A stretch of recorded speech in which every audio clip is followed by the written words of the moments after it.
কক্সবাজার আন্তর্জাতিক বিমানবন্দর থেকে ঢাকার উদ্দেশ্যে ছেড়ে আসা বিমান বাংলাদেশ এয়ারলাইন্সের একটি ফ্লাইটের চাকা উড্ডয়নের পরপরই নিচে খুলে পড়ে যাওয়ার ঘটনা ঘটেছে।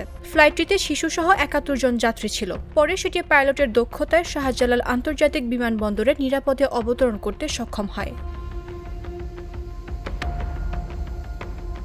শুক্রবার দুপুর ১টা ২০ কক্সবাজার বিমানবন্দর থেকে ঢাকার উদ্দেশ্যে রওনা দেয় BG ৪৩৬ ফ্লাইটটি।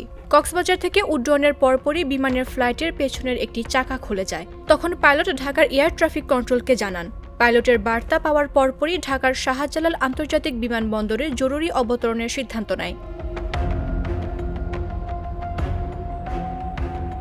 পরে দুপুর ২টা ২০ শাহজালাল বিমানবন্দরে ফ্লাইটটি নিরাপদে অবতরণ করে বলে জাগো নিউজকে জানিয়েছেন বিমান বাংলাদেশ এয়ারলাইন্স। তবে তার আগে বিমানবন্দরের রানওয়ের পাশে ইঞ্জিনিয়ারিং টিম ও ফায়ার সার্ভিস প্রস্তুত রাখা হয়।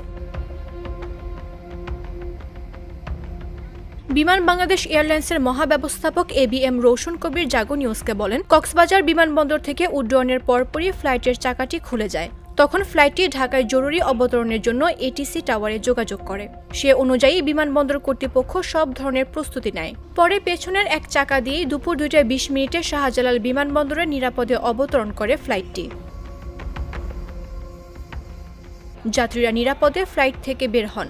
বিমান বাংলাদেশ এয়ারলাইন্স সূত্র জানায়, সাধারণত একটি ফ্লাইট উড্ডয়নের আগে বিমানের সব কারিগরি দিক পরীক্ষা নিরীক্ষা করা হয়। তারপরও কেন চাকা খুলে গেল এই বিষয়টি তদন্তে কমিটি গঠন করার প্রস্তুতি চলছে। সংশ্লিষ্ট কারো দায়িত্ব অবহেলা পেলে অবশ্যই শাস্তির আওতায় নিয়ে আসা হবে।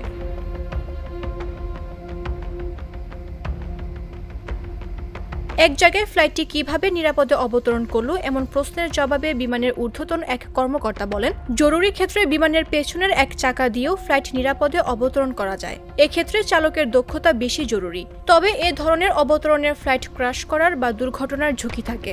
কিন্তু বিমানের ফ্লাইটের সংশ্লিষ্ট পাইলট আজ দক্ষতার পরিচয় দিয়েছেন। যাত্রীরা ফ্লাইট থেকে নেমে পাইলটকে ধন্যবাদ জানান।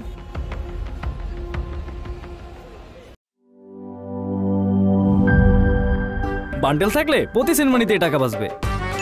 বিকাশ সেনমানি বান্ডেল কিনে জিতুন প্রতি লেনদেনে।